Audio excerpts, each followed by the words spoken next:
Pemirsa, kita ke informasi berikutnya. 3 pekan menjelang Hari Raya Idul Adha, penjualan hewan kurban di beberapa daerah cukup beragam. Di Lebak, Banten, penjualan hewan kurban mulai meningkat. Sedangkan di Kuningan, Jawa Barat, pedagang mengaku jumlah pembeli hewan kurban menurun jika dibandingkan dengan tahun lalu.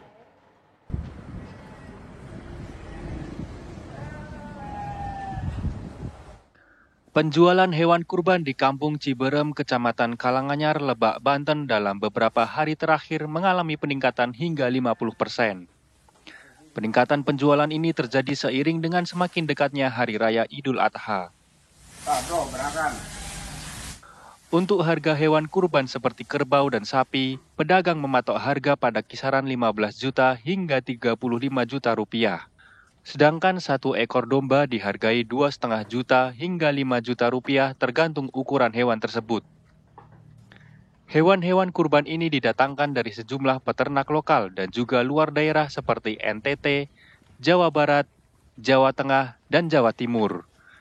Guna memastikan kesehatan hewan kurban, para pedagang bekerja sama dengan Disnakeswan Lebak melakukan pemeriksaan dan pengecekan kesehatan hewan secara berkala.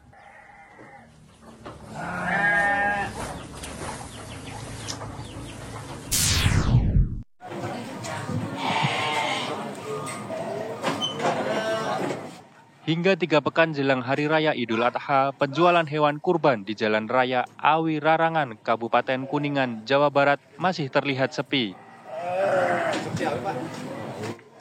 Sejumlah pedagang mengaku penjualan hewan kurban menurun hingga 30%. Biasanya pedagang bisa menjual 40 hingga 50 ekor kambing, namun kali ini baru bisa menjual 20 ekor saja.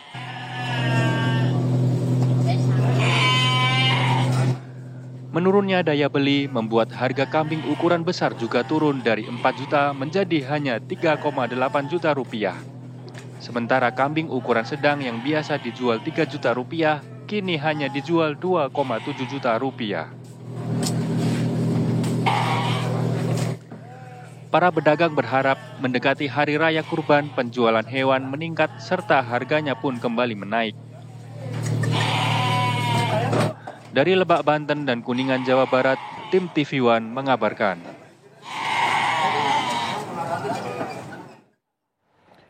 Pemirsa, sapi kurban milik Presiden Prabowo Subianto yang rencananya akan disumbangkan untuk masyarakat Sulawesi Barat pada perayaan Idul Adha mendatang ditemukan mati mendadak di kandangnya di Polewali Mandar.